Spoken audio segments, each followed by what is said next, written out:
Dear Excellencies, ambassadors, dear guests, dear friends, it is my pleasure to welcome you all today in the Belgian House of Democracy, in the Parliament, where together with my colleague Karel van Lauwe from the Senate and myself from the Chamber of Representatives, we are hosting today the second anniversary of the signing of the historic Abraham Accords.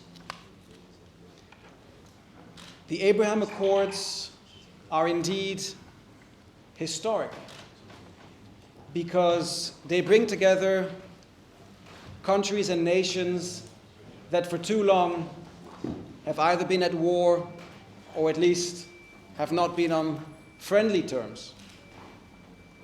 And it is important that we recognize that these accords are really bringing peace. Because what does peace mean? Peace can mean a cessation of hostilities. But peace can also mean that people from different nations, from different backgrounds, get together, outstretch their hands to one another, and actually take steps to live together, to work together. And the peace that we have seen through the Abraham Accords is indeed that. It is a warm peace. You have not just the opening of embassies in the various countries, which is a first step, but in some cases we see that it's a first and a last step. Well, fortunately, the Abraham Accords have shown that it can be so much more than that. Today, you have tourism between all of these countries. You have flights, whether it's from El Al to Morocco, whether it's from Emirates to Israel. On all sides, you have people coming and learning to understand who the others are. Others that they've heard so much about, often negative in the previous years, and they finally get to see this is where we want to go to. We want to work together. Business and trade is flourishing. Billions of dollars between these nations. So yes, peace has come to a part of the Middle East where many thought that we would not see that. And the peace that we have in the Middle East between peoples of various backgrounds can act as a catalyst for us in Europe as well.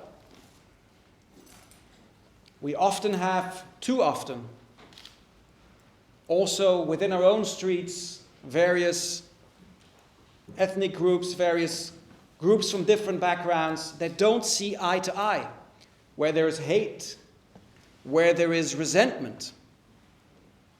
So the Abraham Accords, ladies and gentlemen, Mr. Ambassador, is not only hope for the Middle East, it's also important for us here in Europe, in Belgium.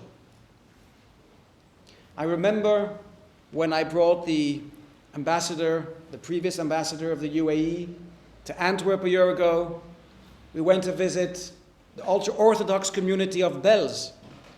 We went to lay a wreath by the Holocaust monument.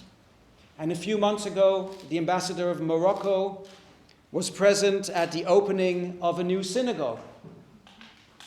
All of these things would have been unimaginable just a few years ago. And yes, we have a very large Moroccan community in this country. There's a lot of Muslims living here. There's a big Jewish community, Antwerp and Brussels. Antwerp with a visible Jewish community. And too often I have the feeling, that we don't live together. We live next to each other. Well, it is my hope that the Abraham Accords and the peace in the Middle East can definitely help to bring people closer together also in our country. The Abraham Accords speaks of the people of Abraham, the Jewish people, the Muslim people, but also the Christian people. And as a Christian nation, Belgium, I think, should definitely take an active role, and a more active role, because I must say that it seems to me that yes, it was a United States-led program. Europe is standing on the sidelines, unsure where these accords are going to. And it is my hope as well, and this message from here, from Brussels, to my colleagues in the European Parliament, that they should fully embrace the Abraham Accords, put their full weight behind it. Because like I said, this is a historic moment that we are witnessing. Peace has come to parts of the Middle East, not the entire Middle East. It is an important first step that has been created. Today we mark the 2nd anniversary, and my hope is that we will mark many more, and that we will have to enlarge this table in a few years to have more partners, more partner countries around this table. Due to some programming scheduling changes, the ambassador of Morocco has to leave a little earlier. I'm changing the program a slight bit. We have a book that we would like to have signed by all of the ambassadors here today. And we will do it now so that we, of course, can have the signature of the ambassador of Morocco included as well. I think this is a historic moment that we take this step here in Belgium to show the European Union that we want peace. And from this Parliament, myself, my colleague, we will do everything in our power to make sure that the message that we have today here is heard loud and clearly. I will pass around the book, ambassador per ambassador, and you can sign it. And this will be a tribute to all of our efforts. And I would like to thank you so much, all of you, for being present here today and for lending your voice to peace. Thank you.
Senator van Houwen. It brings us great pleasure to be able to celebrate this all with you, the signing and the celebration of the signing of these Abraham Accords.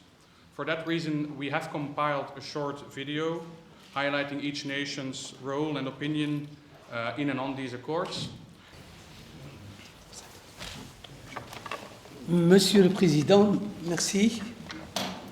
Monsieur le député, Madame, Messieurs les ambassadeurs, Mesdames et Messieurs, je voudrais, au nom de l'ambassade du Royaume du Maroc, remercier Monsieur le député pour cette excellente initiative pour célébrer le 2e anniversaire de la signature des accords d'Abraham et qui sont, comme il vient de le dire, des accords historiques. Et je voudrais, au nom du Royaume du Maroc, dire quelques mots et commencer d'abord par la raison qui a poussé le Maroc à s'engager dans cette dynamique. Le Maroc part d'un constat et d'une conviction. Le constat consiste à dire que la région du Moyen-Orient, le monde, ont connu des changements spectaculaires au cours des dernières années et au cours des dernières décennies. Des changements qui engagent aujourd'hui, qui appellent une nouvelle lecture des réalités géopolitiques, des réalités économiques et également des réalités sécuritaires. Voilà ce qui est le constat. La conviction, le Maroc considère que le rétablissement des relations diplomatiques entre les pays est un outil précieux pour aider à faire avancer la cause de la paix, à améliorer la sécurité et ouvrir de nouvelles perspectives prometteuses pour tout le monde. Voilà un peu de ce qui est la motivation du Maroc. Vous savez, mesdames et messieurs, que le rétablissement des relations diplomatiques entre le Maroc et Israël, ce ne sont qu'une réactivation des mécanismes qui ont toujours existé. Les relations entre le Maroc et Israël n'ont jamais été interrompues, y compris pendant les périodes où il n'y avait pas de représentation diplomatique. Et ces mécanismes ont servi souvent, et à la demande des protagonistes, ont servi comme outil de rapprochement et de paix. Le deuxième élément, c'est que le rétablissement des relations entre le Maroc et Israël s'inscrivent dans une culture, dans une histoire millénaire de coexistence pacifique entre les Marocains de confession juive et les Marocains de confession musulmane. Et cette histoire, cette belle histoire de coexistence pacifique, trouve son expression la plus forte et la plus puissante dans la position du feu Sa Majesté Mohammed V en mai 1940, quand le représentant du gouvernement de Vichy est venu demander à Sa Majesté l'accord pour exporter, pour déporter la communauté juive qui existait au Maroc. Et à l'époque, il y avait 500 000 juifs marocains. La réaction de Sa Majesté a été simple. Il a dit aux représentants de l'administration de Vichy qu'au Maroc, il n'y a pas de juifs ni de musulmans.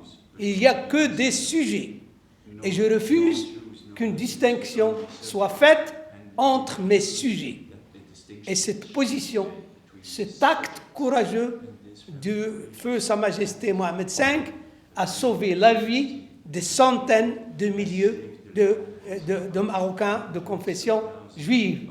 C'est cette histoire qui a fait que Sa Majesté Mohamed V est reconnu comme un homme juste, un juste des nations par l'institution Yad Vashem, c'est-à-dire l'organisation internationale pour la Shoah. Sa Majesté, Feu Sa Majesté Hassan II a suivi la même conduite. Et pour ceux qui connaissent l'histoire de la région, Hassan II a été présent dans toutes les initiatives de rapprochement et de paix entre Israël et entre le monde arabe. Peu de gens savent que la visite du président égyptien Anwar Sadat en 1978 s'est préparée au Maroc, sous la présence et sous la protection du roi Hassan II. Je ne veux pas développer toutes les initiatives ou toutes les décisions courageuses que le roi Hassan II avait prises pour favoriser la paix et pour favoriser le dialogue entre Arabes et Israéliens. Sous la conduite du roi actuel, Mohamed VI, le Maroc n'a de cesse de promouvoir et valoriser son héritage hébraïque. Des programmes gigantesques ont été lancés il y a plusieurs années, avant même la reprise des relations diplomatiques, pour restaurer les quartiers juifs, pour réhabiliter les cimetières. Et le Maroc, je pense, est le seul pays musulman où il y a 2 musées juifs présidés par des musulmans. Les Marocains sont fiers de leur héritage hébraïque. C'est la raison pour laquelle la nouvelle constitution 2011 du Maroc a inscrit l'affluent hébraïque comme élément essentiel dans la culture et l'identité marocaine. Troisième élément, c'est que, comme vous l'avez dit, Monsieur le Président, Monsieur le député, le Maroc dispose de la diaspora la plus importante en Israël. En Israël, aujourd'hui, il y a plus d'1 million de Juifs d'origine marocaine. 1 million de Juifs qui sont fiers d'être Juifs, d'être Israéliens, mais aussi qui sont fiers d'être Marocains et qui ont gardé des liens très forts avec le Maroc. Vous savez mieux que moi qu'en Israël, la fête de Mimouna, qui est une fête marocaine, est devenue une fête nationale, que l'orchestre de musique andalouse national israélien est un orchestre formé essentiellement d'éléments marocains. Cette communauté est très attachée au Maroc. En 2019, pour vous donner un chiffre, le Maroc a reçu 100 000 touristes ou 100 000 juifs qui ont visité le Maroc. Pas seulement des juifs d'origine marocaine, mais aussi des juifs du monde entier, parce que le Maroc garde des relations très positives avec le monde juif. Donc, quatrième élément, c'est que le Maroc, la paix signée entre le Maroc et Israël, c'est une paix, bien sûr, entre États. Mais ce qui distingue le Maroc, c'est aussi et surtout une paix entre les peuples. En témoigne l'enthousiasme extraordinaire qu'on a observé lors de l'annonce de la décision du rétablissement de relations diplomatiques. En témoigne aussi les échanges intenses aujourd'hui entre le Maroc et Israël et qui impliquent toutes les sphères de la société, les hommes d'affaires, les touristes, les culturels, l'humain, l'économique, le politique et le diplomatique, pour vous dire que les relations entre le Maroc et Israël sont des relations très spéciales. Pour conclure, je dirais que le Maroc, avec son amitié avec Israël, avec ses canaux diplomatiques avec l'État d'Israël et ses relations privilégiées avec les Juifs d'origine marocaine ne cessera de déployer des efforts pour faire avancer la paix, pour faire avancer le règlement de la question palestinienne sur la base d'une solution à 2 États. Voilà, mesdames et messieurs, quelques mots que je voulais vous dire au nom du Royaume et du Maroc.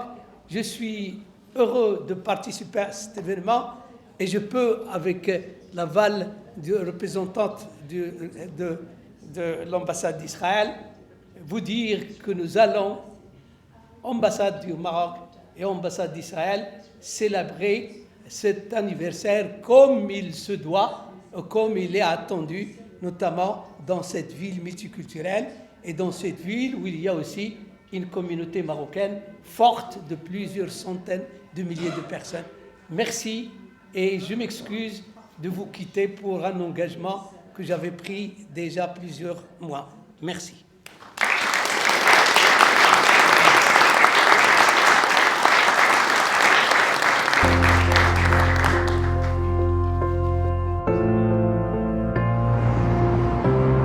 I know most people don't know this, but negotiating the Abraham Accords really only took about 4 weeks. That's a breathtakingly quick process of a very complex issue. The people that were involved in the negotiations knew where we wanted to go. For the sake of protecting the deal and getting it right and not having people second guess it, well, wait, what about this, what about that? I think it was important to keep it in a tight circle for this to get over the finish line in the way and the time that it did.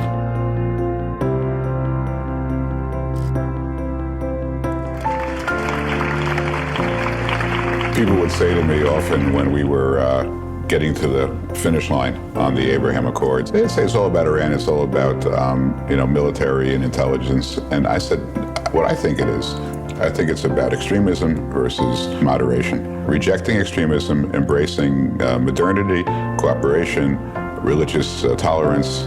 Those to me were the themes. I agree. I mean, we live in a very tight region. We share this water with Iran.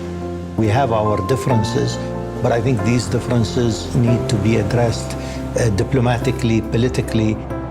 And that's why, from our perspective, the Abrahamic Accords are not about really new geostrategic alliances against Iran or against any other party. That's the way we understand it. It will be ludicrous to build new bridges with Israel and to burn ancient bridges with Iran.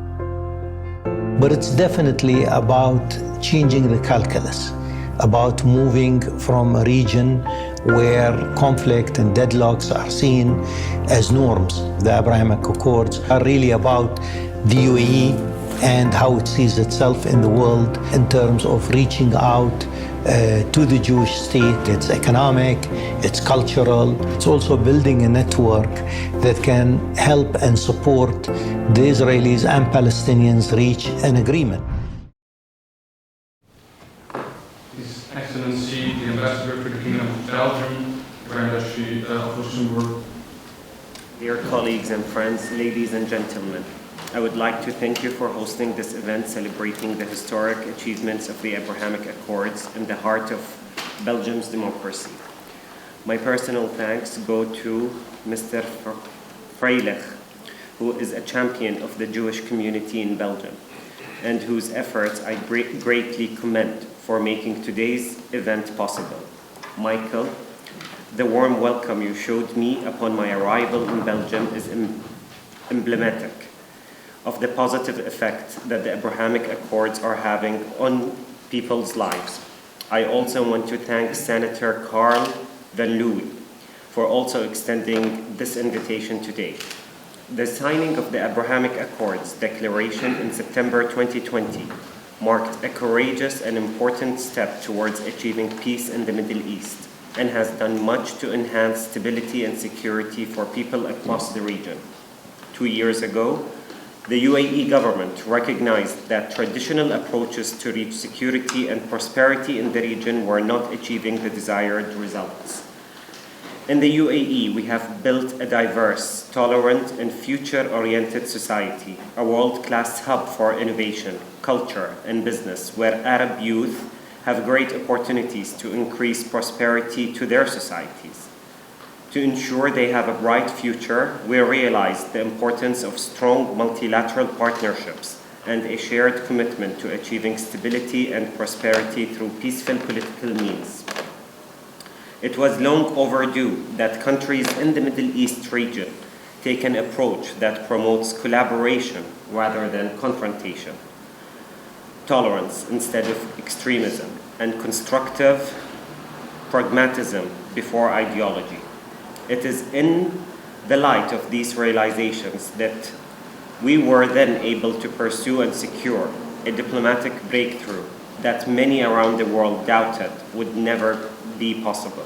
And today, I take great pride and pleasure in affirming that the Abrahamic Accords have paved the way towards a brighter future for the region and herald an era of unprecedented security and prosperity. In only 2 years' time, the positive outcomes of the Abrahamic Accords range from the diplomatic relations between Israel and UAE, among other countries in the region, their economic ties, and the level of cooperation across key fields, including trade, investment, health, technology, agriculture, tourism, and much more. On the political level, we have achieved unprecedented results, such as the first official visit to the UAE of Israel's Prime Minister Yair Lapid in June 2021, during which he inaugurated the country's embassy in Abu Dhabi and consulate in Dubai. This was followed by the opening of the UAE embassy in Tel Aviv.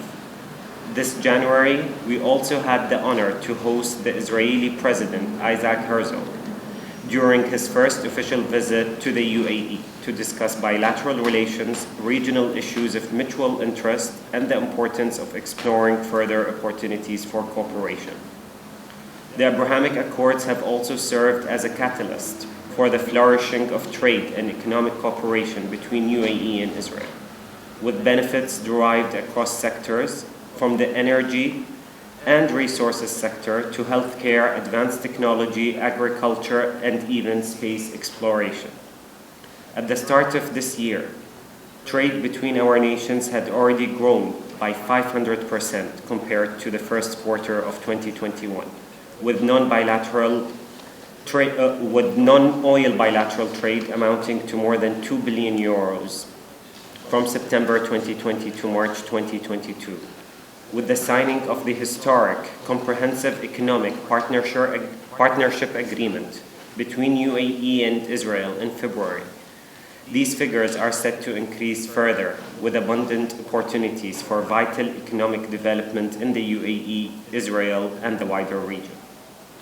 We shall never forget that through these agreements, the UAE and Israel are working to foster unprecedented growth opportunities for the region's youth, in turn contributing to global efforts to strengthen peace, security, and prosperity in the Middle East and beyond. In a development that will further reinforce the principles of tolerance, peace, and cooperation initiated by the Abrahamic Accords. Later this year, we'll see the opening of the Abrahamic Family House in Abu Dhabi. This landmark will be a place for learning, dialogue, and worship between the three great Abrahamic religions, open to all and true reflection of the UAE's belief in religious tolerance and hospitality. We are proud of the Abrahamic Accords. We are proud of all that has been achieved in the 2 years since the historic agreement was concluded. However, the UAE firmly believes that this is only the starting point for a new prosperous future for the region. Thank you.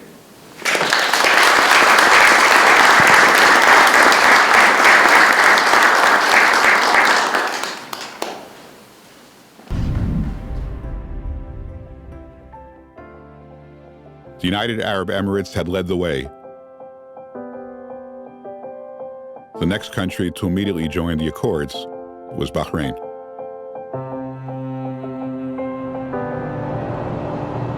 Just a few moments ago, I hosted a historic call between Prime Minister Benjamin Netanyahu of Israel and King Hamad Al Khalifa of Bahrain. Both leaders expressed their condolences as well on this very, very tragic, horrible event that took place on September 11th. There's no more powerful response to the hatred that spawned 9/11 than the agreement that we're about to tell you. In the spirit of peace and cooperation, both leaders agree that Bahrain will fully normalize its diplomatic relations with Israel. They will exchange embassies and ambassadors, begin direct flights between their countries, and launch cooperation initiatives across a broad range of sectors. This is a truly historic day. The Abraham Accords was announced, and I heard that Bahrain was going to be one of the countries that was going to sign up. For me, it was a dream come true. Growing up Jewish in Bahrain, I never believed in my lifetime was going to happen. It is in our Bahraini DNA. We believe in coexistence and we practice it. We live it. We believe in tolerance. We believe in dialogue. We believe in respecting each other. We believe in not interfering in the affairs of others. These are our principles and our values, and also persistence. The region needs somewhere, somehow, a different approach to reach prosperity, security, safety, and hopefully development. But we need to work together. We need each other. These values, I know, are shared by the American people. To be one of the people who actually went for the signing of the Abraham Accords in Washington, D.C. was such an honor.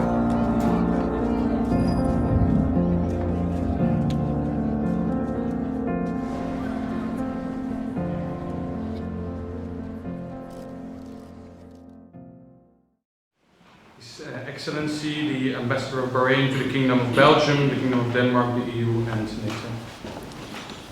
Thank you very much for the invitation, and I'm very pleased and glad to be here with you today to join the celebration of the second Abraham Accord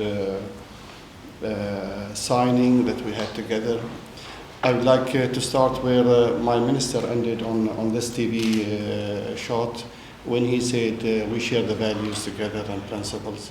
I think a quick look to the history of our nation, of Bahrain.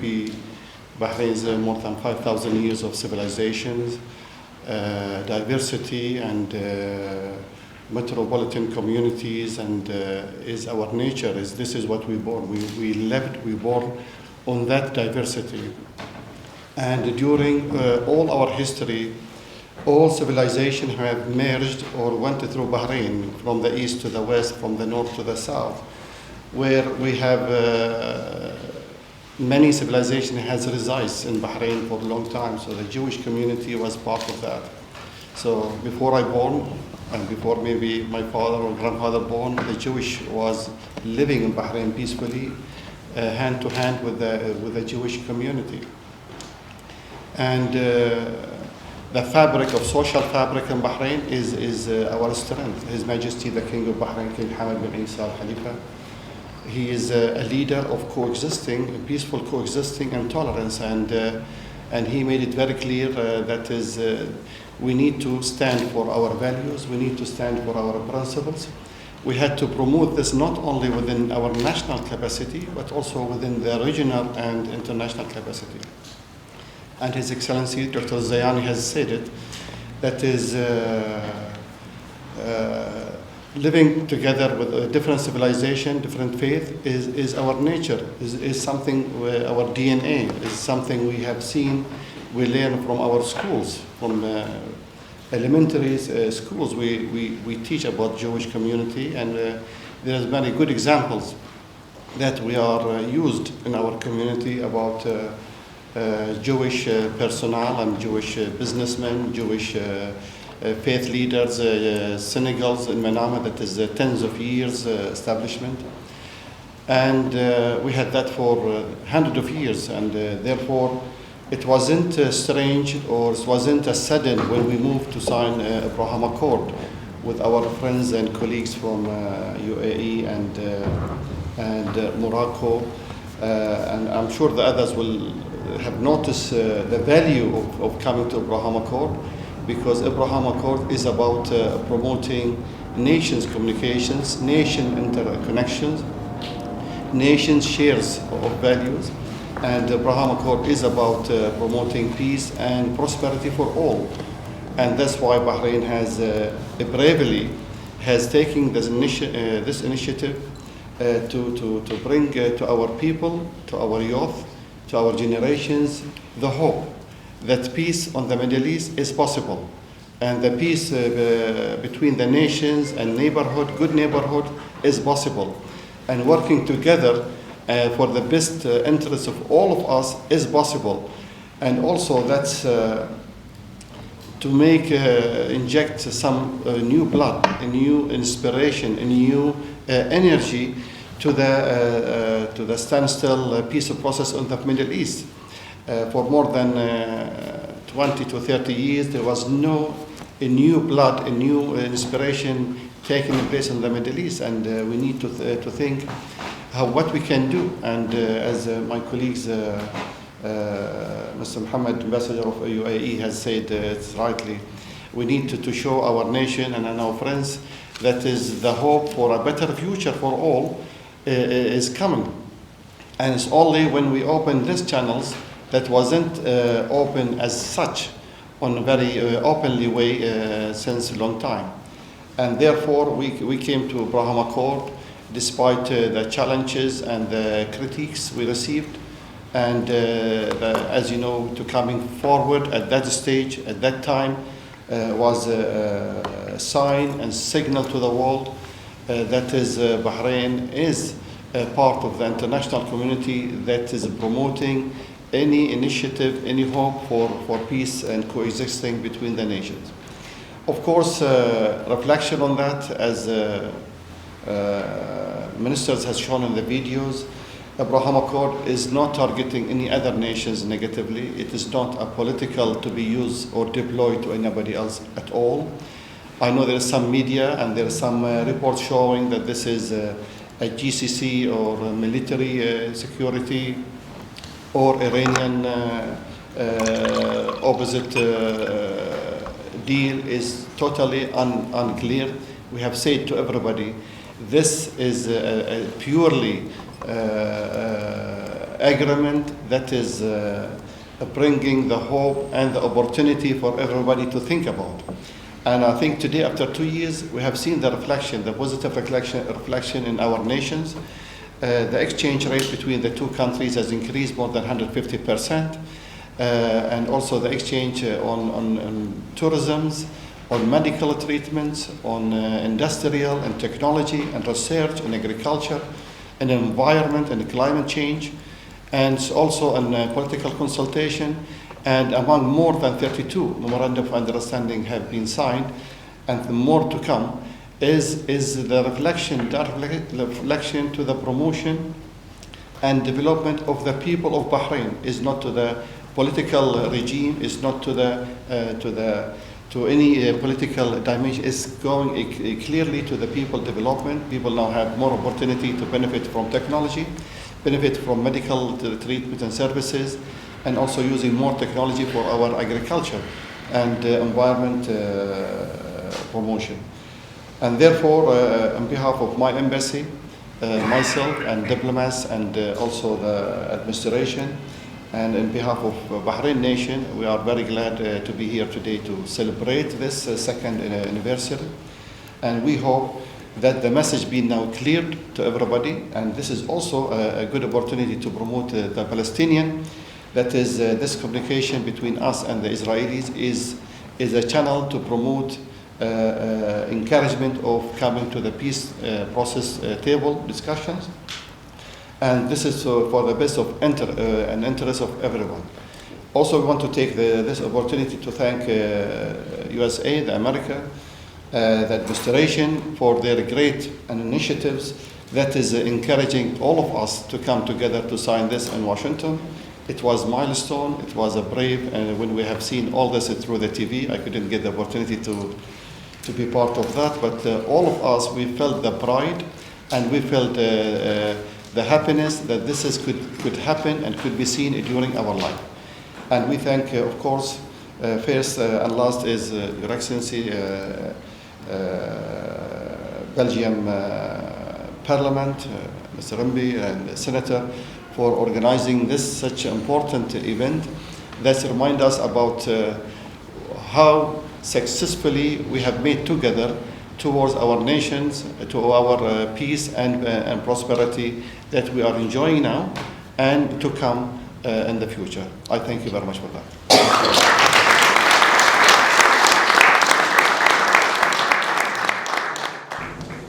Truly felt the pulse of history. And I remember the long road that Israel took and that I took. I am so deeply moved to be here today. For those who bear the wounds of war, cherish the blessings of peace. I remembered my brother who died saving Israeli and Jewish hostages in the heart of Africa.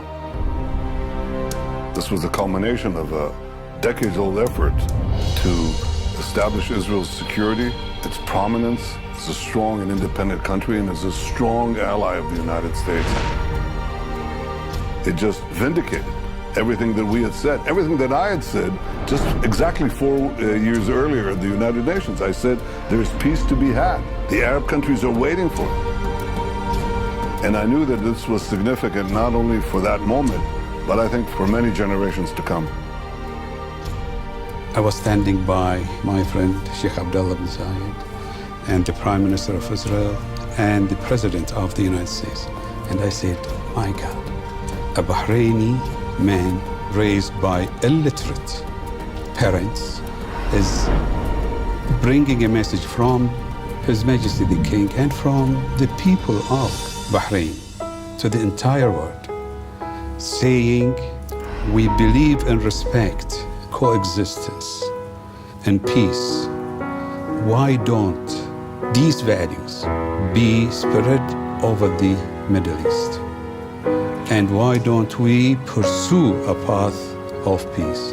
I was so proud of being a Bahraini. Her Excellency, the Deputy Chief of Mission of Israel to Belgium and the Grand Duchy of Luxembourg.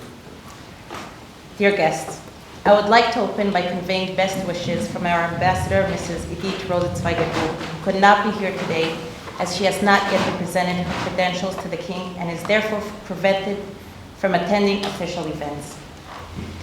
2 years ago, September 15, the Abraham Accords were signed by Israel, the United Arab Emirates, Bahrain, and the United States.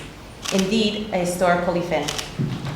These agreements marked the first public normalization of diplomatic and economic relations between Israel and Arab countries of the Middle East in more than 25 years.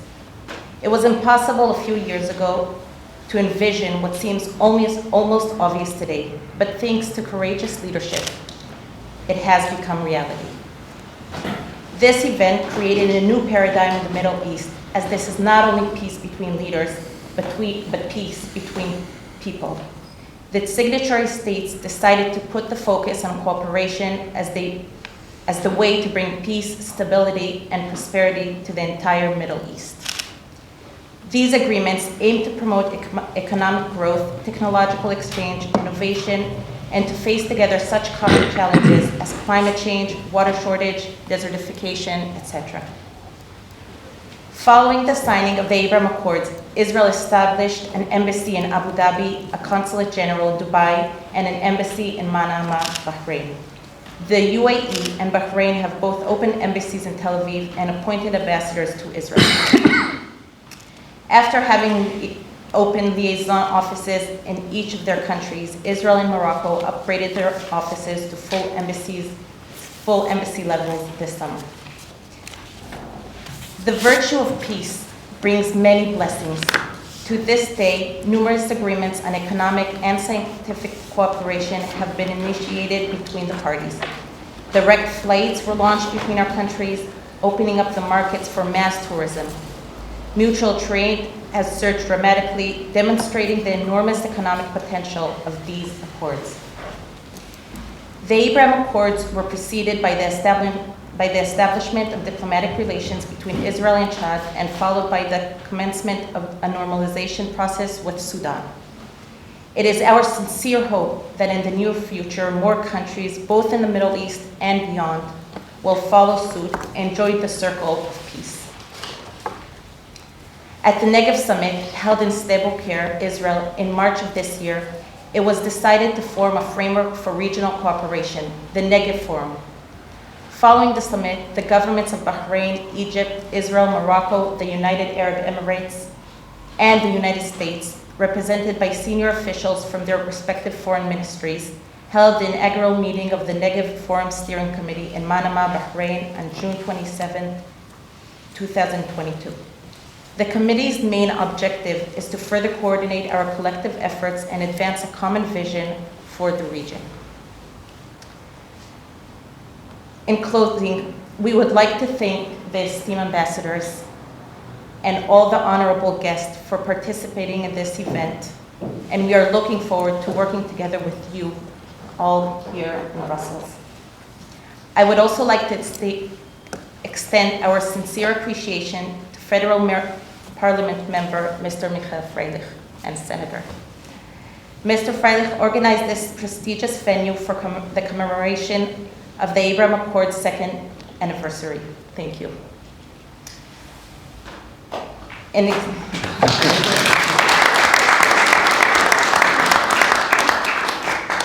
exactly 2 weeks, we will celebrate Rosh Hashanah, the Jewish New Year, and one of the holiest days in the Jewish calendar. I would like to wish you all a happy New Year, a blessing of friendship, a blessing of hope, and a blessing of peace.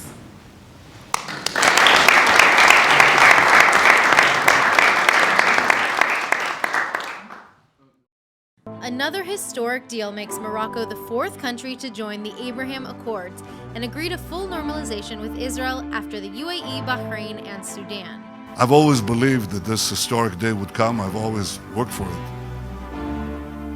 I want to first thank President Trump for his extraordinary efforts to expand peace, to bring peace to Israel and the peoples of the Middle East. While Israelis are permitted to enter the country, the new deal is expected to also include the opening of diplomatic offices and direct flights. Brokered by President Trump, in exchange, the U.S. agreed to recognize Morocco's sovereignty over the Western Sahara. While most of Morocco's Jewish population emigrated to Israel after the Independence War of 1948, there remains a small Jewish community who are welcoming the deal with open hearts. يمكنلكش تصور الفرحة اللي أنا حسيت بها كمغاربة كلهم، واللي بغيت نقول وهو في إسرائيل كاين 1 مليون ديال اليهود مغاربة اللي هما هاجروا لتما، وواحد لابارتي منهم دائما كانت كتمشي وتجي. هاد لا نورماليزاسيون غادي تسهل الأمور وغادي تشجع كاع اليهود اللي كاينين تما. I want to thank too the King of Morocco, King Mohammed VI, for taking this historic decision to bring a historic peace between us. Israelis welcomed the normalization of diplomatic ties, saying they hoped it would lead to calm at home. We spent a lot of time the night before up till late, making sure everything was planned out appropriately. We wanted to make sure that the guests that we had, Bahrain and Israel and the United Arab Emirates were all treated with respect, and that they felt like the day was going to accomplish the messaging that they wanted to accomplish, because they had a lot of risks that they were taking in the region.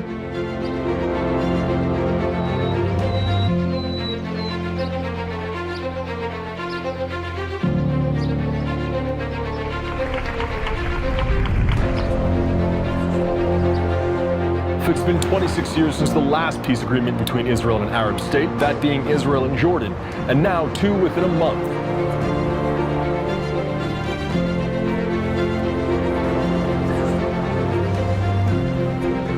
I don't know that I was ever more inspired than to be on the South Lawn on a sunny day, to see the President of the United States, the Prime Minister of Israel, sit down with leaders of Arab nations inside the Abraham Accords.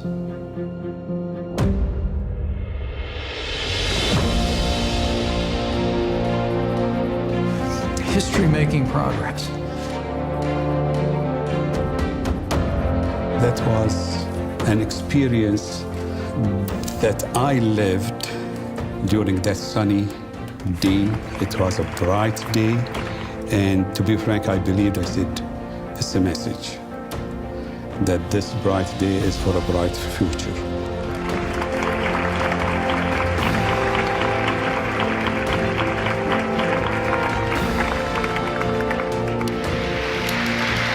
We're here this afternoon to change the course of history. After decades of division and conflict, we mark the dawn of a new Middle East.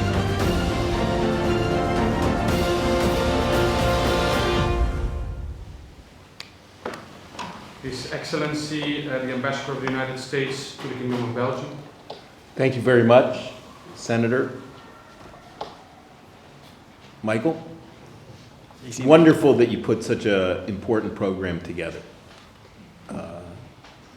Having become part of the Belgium community, it's inspirational how you are working on behalf of the Belgian people.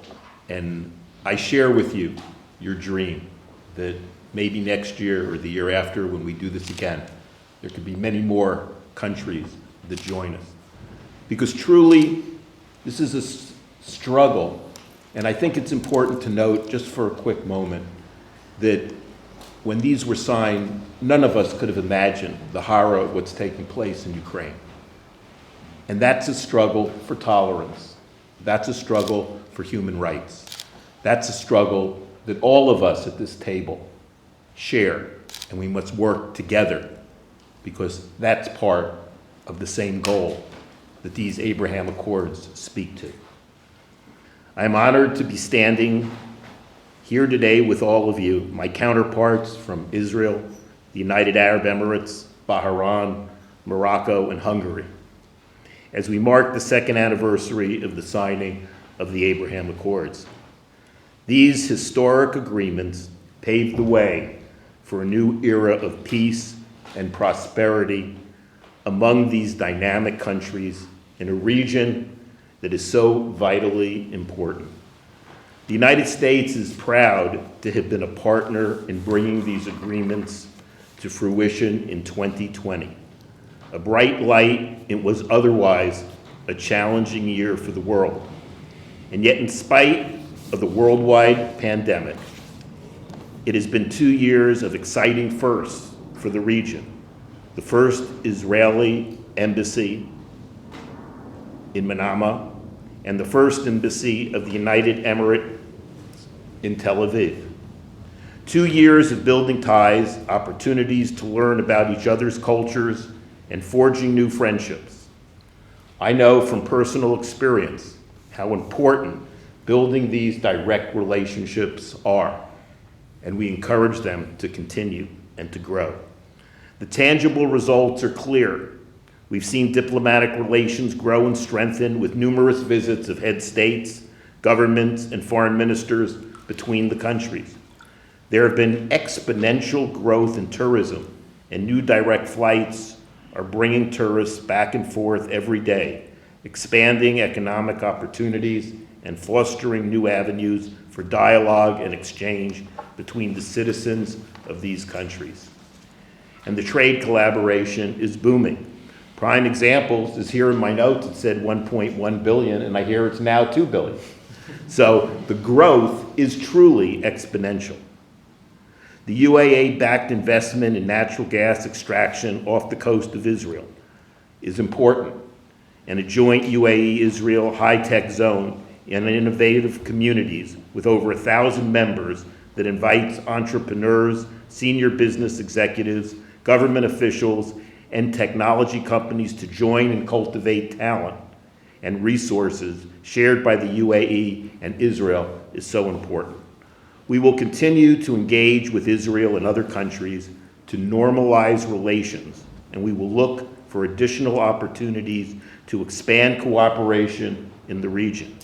We hope that as Israel and other countries in the region join together in this common effort to build bridges and create new avenues for dialogue, this will lead to a tangible improvement in the lives of Palestinians and make progress towards the goal of advancing a negotiated peace between Israelis and Palestinians.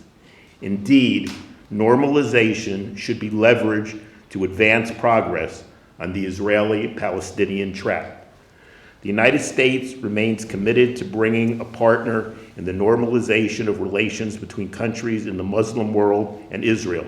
To echo the sentiment of our Secretary of State, Anthony Blinken, expanding the cycle of peace in the Middle East and beyond brings prosperity and security to all. It is in the interest of the countries across the region and around the world for Israel to be treated like any other country. Normalization leads to greater stability, more cooperation, and mutual progress, all things the region and the world need very badly right now. And these are values and goals that I know each and every one of us share.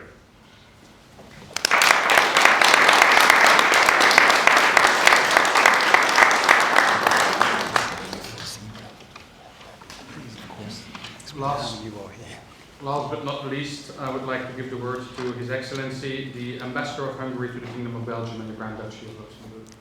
Thank you very much, dear guests. Without a formal speech, I wanted to thank you very much, Member of Parliament Maaike Freilich, and also Senator Kam van Love, for this invitation, being here in this beautiful room. I'm very grateful and also proud to be here with you today. My ambassador and diplomat colleagues from Israel, from the United States, from Morocco, from the UAE and Bahrain, commemorating this very important milestone, the second anniversary of the signing of the Abraham Accords. You may wonder what Hungary is looking for here in the presence of these countries. My presence is both symbolic and also humble. Hungary was the only country represented at the signature of the Abraham Accords in Washington, D.C. And I'm very proud to represent Hungary here around the table, as my minister, Péter Szijjártó, was there on that historic day with the leaders of the countries that you represent. We are here in the capital of Europe, at least certainly one of its capitals, but probably the most important one in this capacity. And Hungary, being the only country from the European Union to be represented and witnessing this historic signature, I wanted to also echo the message that Michael mentioned before, because certainly this effort is worthwhile to support from all of the European Union countries. Hungary, a country in the heart of Europe with a very strong history of over 1,000 years of established statehood, is built on its Judeo-Christian heritage. But it is also having a respectful and close relationship with the countries of Islam around the table. And Hungary was and is supporting the Abraham Accords. And we hope that it is the direction of the Abraham Accords that is taking the region further to the direction of peace, peaceful coexistence, mutual advantages, and mutual respect. We strongly believe that Hungary's security, and in fact the entire European security and the European Union countries' security, is strongly linked to peace in the Middle East. And as my colleague mentioned, history has not ended, and we see wars now in our continent. The Abraham Accords proved to be the best peace plan thus far because it was the one that was working and brings a new and peaceful momentum to all of us here benefiting from that. Hence, all of the participants around the table and the countries that they represent, the real ones who made the effort, deserve our gratitude. And it's only a minor comment at the very end, of course, being mindful of Yair Lapid's and Secretary Blinken's Hungarian roots. I'm sure we could find those Hungarian roots in the other signatories' backgrounds. Thank you very much.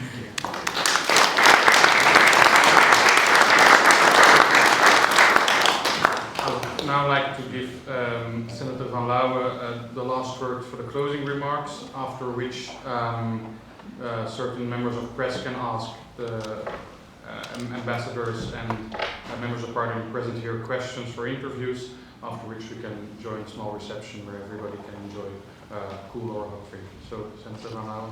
Thank you.